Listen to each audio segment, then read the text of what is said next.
Okay, hear me out. I was trying to find ways to improve my Mandarin, but I don't like drama or those ancient dynasty type drama. But one day Steam recommended me Love Is All Around, and it was reasonably priced and reviews said it's not bad. So I thought to myself, why not? I bought it, and I bought more, and here I am, reviewing and ranking it because no one else is doing it, and I am shameless enough to do it. So I'll be reviewing it based on the chronological order of when I played it. You'll see my ranking at the end of the video with an explanation. I'll try my best to not spoil anything by showing only chapter 1 footage. And so let's begin. Right off the bat, we'll start with Love Is All Around. You wake up in a random person's house. The game makes you explore the place to jog your memory. You won't progress until you find everything. I'll talk more about that mechanic later. Suddenly, a girl with an oversized shirt appears, asking whether you guys did the devil's tango last night, and then another woman appears. This all leads to a flashback on how you got there, and the story begins from there. This is probably the only innuendo we're gonna get the entire game. The gameplay is basic, and just dialogue choices and time choices. That's literally it. Although the choices in my opinion doesn't really have an impact on the story other than the relationship meter. If you pick another girl, the girl you didn't choose will have negative points to the relationship. The only story divergence is where you go if you pick different girls, since they all have their own personality and likings. So it kinda does encourage multiple playthrough as each woman get different endings. You can also get bad endings though if you treat them badly, that badly, cutting the game short. Speaking of short, this game is only 2 hours long, from beginning to end, and in my opinion, the story is meh. It gives each woman a personality and moments that makes them human, unlike a certain game in this list. Although I do give this game props for an ending that is really unexpected. Surprisingly, what I don't like about this game is the protagonist. He is so undecisive and has no risk, bro. While the rest of the characters are really good and top-notch acting. Like damn, I did not expect that good of an acting from a game like this. Overall, this game is mid compared to other games in this list. I give it a 6 out of 10. I only played 9 hours to get all the major endings, but I can't get the bad endings because I don't have the guts to do it. The story takes itself too seriously in the ridiculous premise. There are jokes here and there, but it's giving me we want to be taken seriously even though the plot is ridiculous to begin with. It just feels inconsistent. It's very safe, and the writing is run of the mill. Nor good, nor bad, just meh. The second game in this list, Knowledge or No Lady. This game starts with a dream sequence of all the dateable girls in the game, and you woke up to realize that you signed up for an all-girls university accidentally. Sure, but we believe you.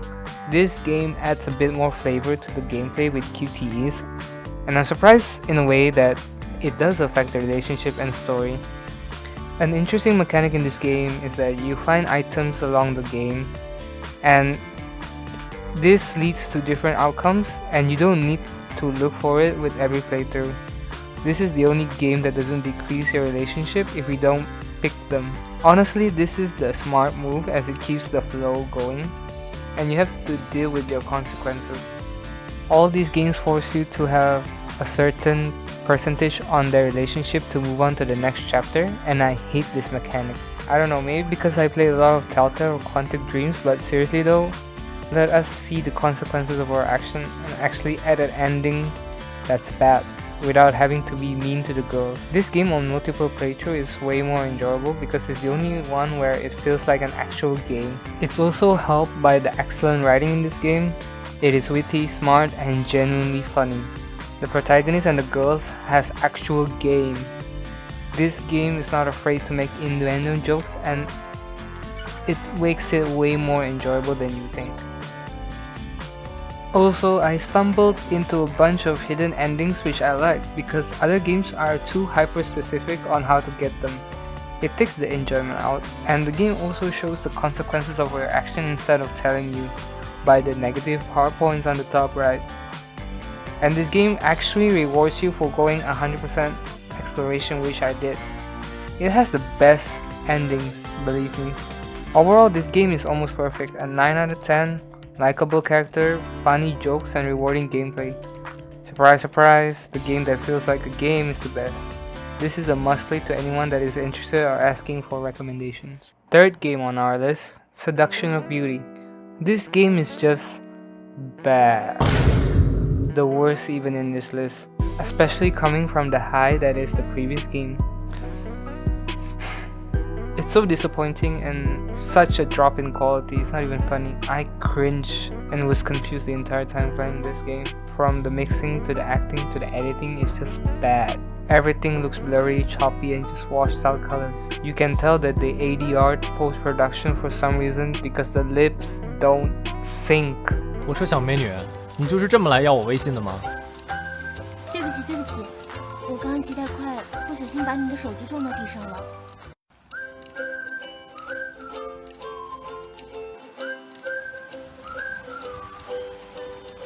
你知不知道骑这么快多危险啊？要撞上大爷大妈，你知道后果吗？你没个10万8万的都起不来。对不起啊，但是我真的赶时间，我赶着去上课，要不然不会跑那么快的。你的手机我赔你。This is Madam Web all over again. The suspense of disbelief is immediately shattered, even from the first conversation.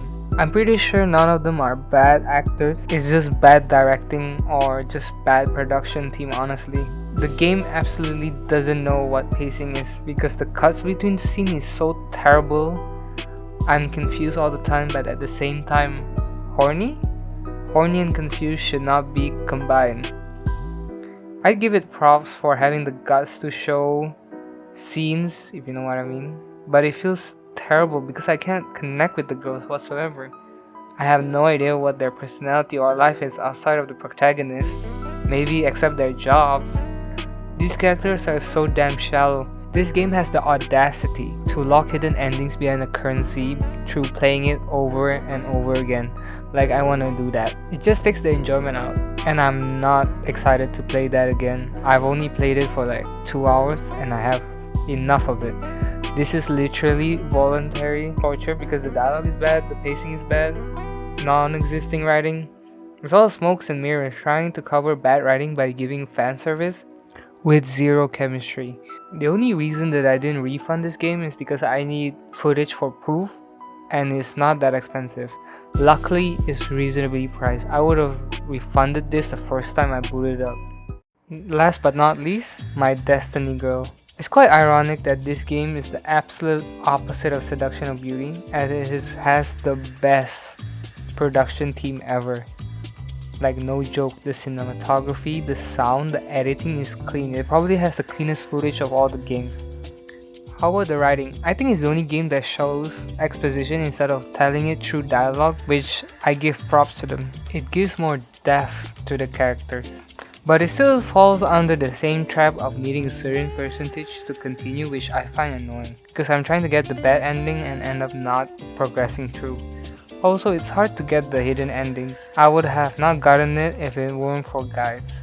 And even then, I can only choose the good endings. But overall, the female characters feel like human, the writing is good, not that great. If they doubled down on each character's backstory, like everyone gets it, it would have been much better. It gives multiple endings depending on your choice, which is nice. I rate this an 8 out of 10. There's a bit more flavor in the writing.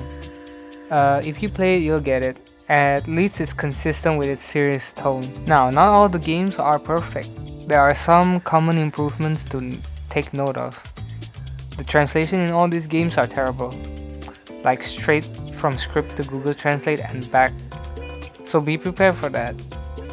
In my opinion, the best game would be if you combine the production quality of my Destiny girls with the writing of Knowledge or No Lady, and you got yourself a winner. The UI is also bad because it sometimes clashes with the next prompt for being too long.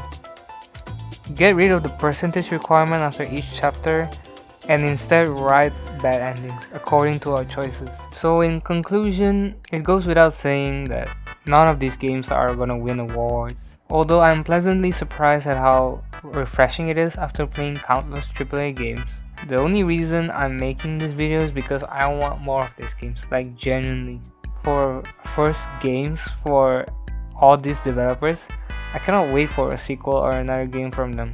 Which coincidentally, the developers of Knowledge or No Lady just announced that they are working on a sequel. So it shouldn't be surprising that my ranking would be first, Knowledge or No Lady. Second would be My Destiny Girls. Third would be Love Is All Around. And fourth is Seduction of Beauty. But you know what they say. Because this is what it does. It appeals to like the male fantasy. I want these games to be better and gain more attention because they are underrated. But I highly doubt they will watch this video, but you guys can buy the right one and encourage the right next step. If you made it this far, thank you from the bottom of my heart. And as for the next video, I don't know yet.